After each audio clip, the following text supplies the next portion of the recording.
Welcome to Behind the Story, where we discover the story behind your favourite stories. My name is Lisa Renee from the Collab Press, and I'm also a contemporary rom-com author. Today we have an Australian guest for the Trinity Lakes Series. Naomi isn't with us today. She's interviewing the historical fiction authors, and I'm doing the contemporary. So our guest today is Jenny Glazebrook. Jenny is an Australian author and is part of the Trinity Lakes Series. She and her husband Rob have 4 children and live in the country town of Gundagai with their many pets. Several of Jenny's novels have been finalists in the Australian Caleb Awards for faith-inspired writing. Welcome, Jenny, to Behind the Story. Thank you. It's great to be here. Awesome. So for those who aren't familiar with you, just tell us a little bit about yourself and what you write. Okay, so I'm an Australian Christian author. I mostly write contemporary young adult Christian fiction, and that was never my intention. The first books I wrote were my characters started at the age of 16 and I got slotted into that category. So I have Aussie Sky series and my Bateman family series. There's 6 in each of them. Done a couple of devotional collaborations, short children's stories, pet parables, and more recently, I've gone into the contemporary Christian romance, which is the Trinity Lakes series. So kind of branching out and catching up with my own age now. Awesome. Probably still a bit young, the characters, aren't they, like in their 20s or something? But yes, so I'm getting there. Getting there. Then you'll be writing 40+ romances. Exactly. Oh, great. Cool. All right, well, we'll read a bit about the blurb of your second book in the Trinity Lakes. Jodie, she wants to leave before she gets hurt again, but what if it's too late? Jodie Layden is tired of goodbyes. People have come and gone her whole life, and this time she refuses to be the one left behind. It's time to take control, move to New York, and live out her dream of being a journalist. She's already been accepted into NYU, and her plans are coming together. Braden Taylor's life is unraveling before his eyes. His mother is dying. He has seriously wounded a friend. And to add insult to injury, a distant relative is trying to have his father's house demolished. Can anything else go wrong? Or can God use what others have meant for harm for good? Braden and Jodie discover that when they speak the truth in love, God gives them every weapon they need to demolish the strongholds of the enemy.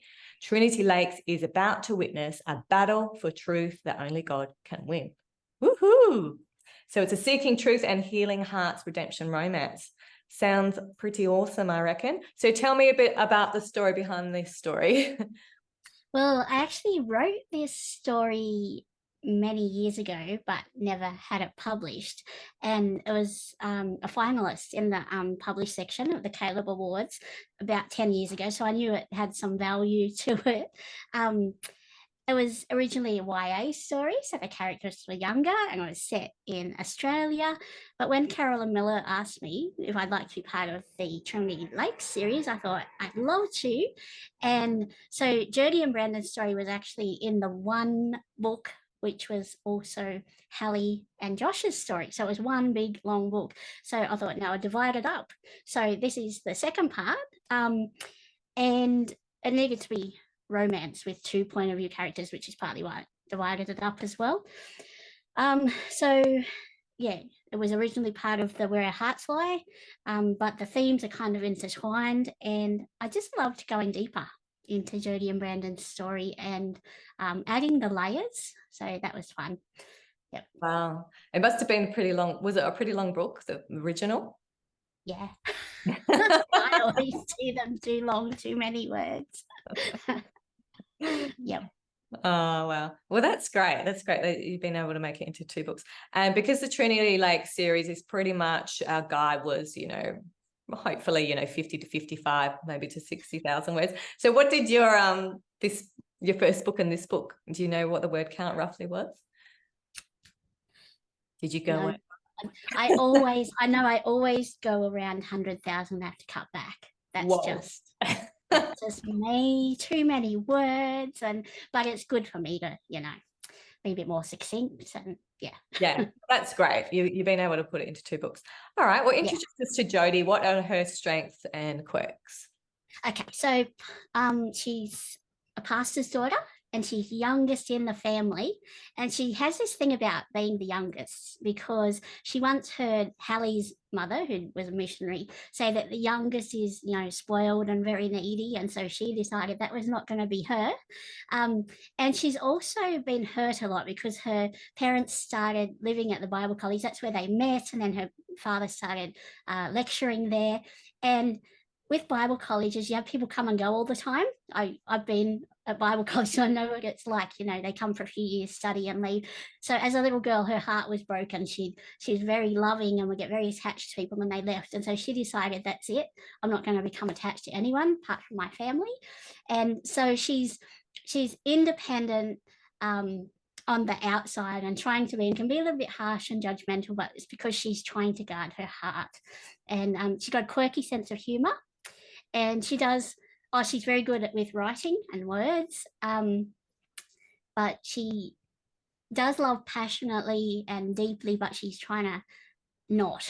So she's at war with herself, really. Yeah. Right. Yeah. It's her natural thing to give and love, but she's like trying to harden that. Okay, sounds good. So this is your second book with the Trinity Lakes multi-author series. Yeah.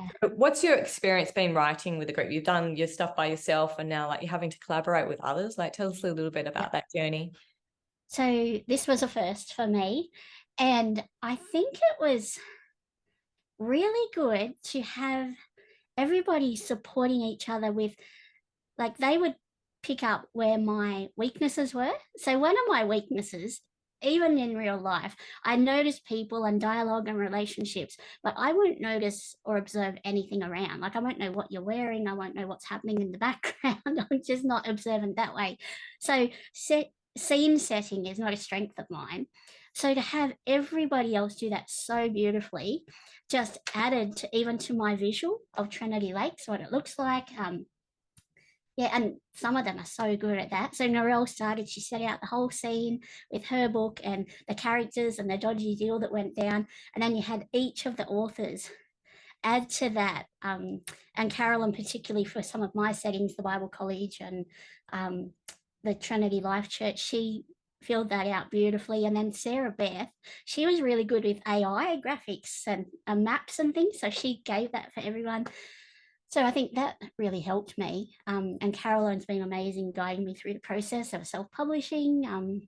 Yeah, so that was really good. I think what I found a little bit difficult was because my book was written like so many years ago, I'm working in with other people whose books come out before mine, and I had to change things. So for example, I had a character break a leg, and I had to change that because there was already a broken leg, and plus Meredith's latest book where Ariana would been in a car accident, and Lenka had use of her legs, and we're like, can there be that many broken legs in Trinity Lakes? so just adjusting things for me, and keeping up with, we had a story Bible, but because I'm not a plotter, you have to work in with everybody else, and I'll add layers and change things and then forget to update the story Bible.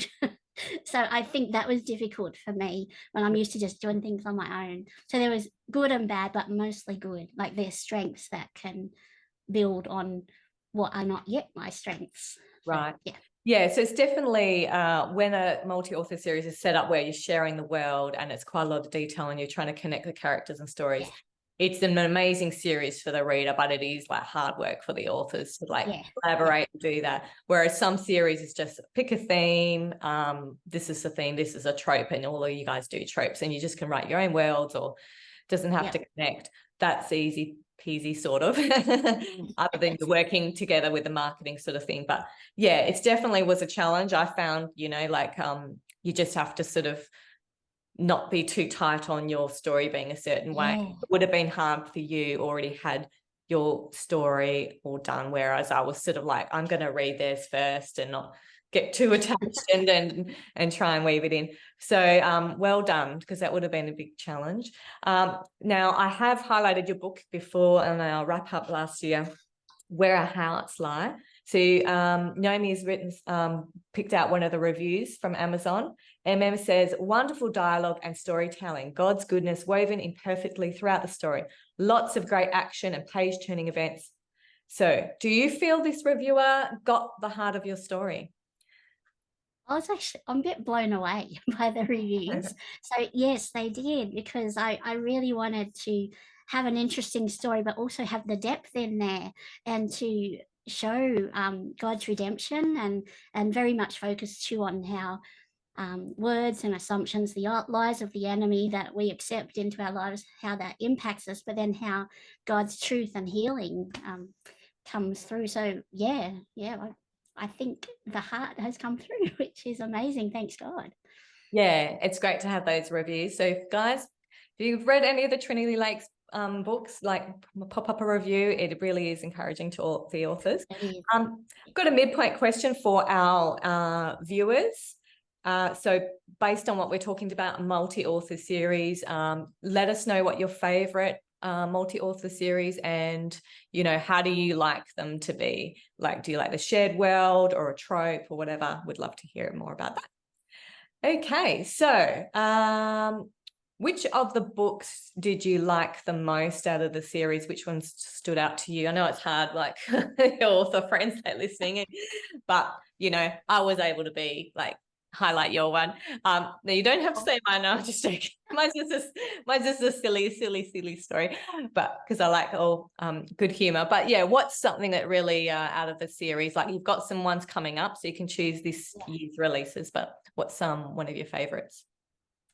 I think probably because it's the most recent I've read, one that stands out to me is Carolyn's Tangled Up in Love, the most recent release. And I think that's because I've never traveled overseas, but I'd love to. And she mentions places like her character Ellie has traveled overseas, and Carolyn's very good at setting the scene. So in my mind, it was like she took me to these places, and I just loved Ellie and Jasper and their story. And yeah, the whole way through, you're like, come on, get it together. And it's just beautifully done. So yeah, I think, but the thing is too, that each one I read at that moment is my favorite. It's like when someone asks me the favorite of the ones I've written, it's the one I'm writing now.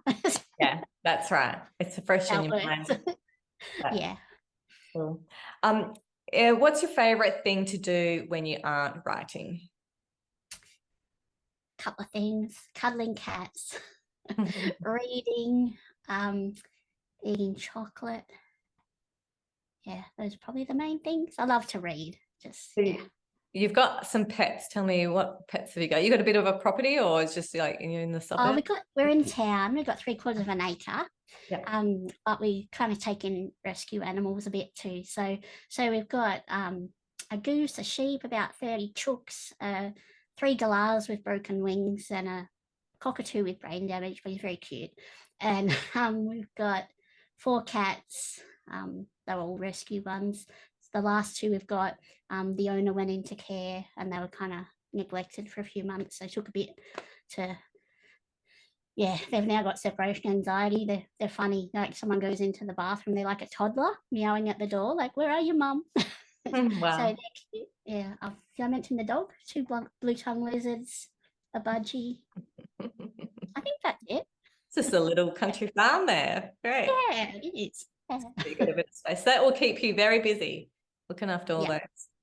Great. Okay. Now your story, In Truth and Love, is there something the Lord has taught you as you wrote this? I mean, it was a while ago that you wrote it, but maybe when you were revising it and changing it, is there anything that's really spoke to you? Yeah, just the whole speaking the truth in love thing. It all kind of, it's funny how God brings everything together all at once, because as I was rewriting it and getting it ready for this, I was a speaker at a Young at Heart event with my other publisher, Dole Ministries, and it was all about the verse in Timothy about not being afraid and having courage and speaking truth, life, and love. And so that kind of brought it home to me even more, and just realizing the power of words. And so as I'm writing it, I'm seeing the impact words can have. And yeah, but also for me, it was praying for the right words, because I was being fairly unwell, so that I had to trust God for the words to write the book too. So very much about, speaking words of life and love. Yeah. Yeah. Wow. All right. A few more personal questions. So, what is something people might be surprised to learn about you? I love words and patterns that might not surprise people, like just patterns in words. And my husband, he loves maths, like he's just mathematical mind. I'm not, I'm words, he's maths. But when we had our first son, our first child, our son, and we're filling out the birth certificate form, and there are all those blocks that you fill in the letters of your name. And so we realized that all of our names had exactly the same number of letters, and it just looks so perfect. So our next 3 children, our daughters, all have exactly the same number of letters too. So just that's one of our quirks. And the kids love it. Like if you have our names in those, when you're filling out forms, you have the boxes. They're like, your Medicare so cards all even. like. It's like, yeah, yeah, yeah. That's cute. The world needs to know that, I think. All right, quickie question Naomi throws in. You just won a lifetime supply of the last thing you purchased. What is it? I wanted to lie about this.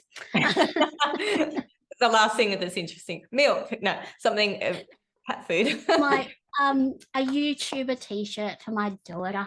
And I don't even know who this YouTuber is, but she reckons they're great. And I'm like, yeah, we need lots of shirts with weird YouTubers. Oh yeah, they're taking over the world, the YouTubers, aren't they? Yeah. All right, so tell us what's coming up next. You got a Trinity Lakes #3 you're working on? Yes, I have. So that's Esther's story. Esther's the older sister in the Layden family, the eldest, and she doesn't feature a lot in the first 2 because she's out of town, but she comes back. And I've also got Tanner Elliott. He's my main character, so I'm doing that, and I'm also working on a book of pet parables, and my 6th book in my Bateman family novels will come out, and can't remember. Oh yeah, I've got a bit of a crossover book coming out 1st of May. No, 1st of June. It's got to be done by the 1st of May, which is How the World Turns, and it's my first women's fiction. So, wow. So that's this year? Yeah. That's great. Awesome. Well, where can our readers find you online? My website is www.jennyglazebrook.com. I also have a Facebook page, Jenny Glazebrook Author. And through the website, I've got a contact, like an email address, which is just jenny@jennyglazebrook.com. And I do have Instagram, but I forget to even look at it. So you can just search your name and they'll find you, I think. Yeah. Yeah. All right, we'll have a couple of those links in the show notes, but thank you so much for sharing with our audience today, Jenny. Thank you. Enjoyed it. So remember to connect to Jenny's with her book. She's offering a digital copy of her first, Where Our Hearts Lie. So that's an ebook. So you just have to comment on our midpoint question, was just about the multi-author series. What do you love about multi-author series? Do you like a shared world or a common trope? Or you can even mention your favorite multi-author series. Hopefully there's some Trinity Lakes fans out there. Jenny also has you've got a free novella on your website, do you? It's going to be there on the 1st of May. Yeah. So by the time this comes out, if you want to get onto Jenny's newsletter, get a free novella, we'll have that link. Well, you just go to our website. Naomi and I also have a free novella. I've got a fake engagement mistake, and we'll have a link in the show notes. And Naomi has On Desolate Heights, if you like historical fiction set in Bible times. It's a bit gritty, that one. So if you like light and fluffy, you'll go for mine. If you want something a bit gritty, Naomi's where to go. So thank you again for joining us on this edition of Behind the Story. Until next time, let us run with endurance the race set before us, looking unto Jesus, the author and perfecter of our faith. Goodbye for now.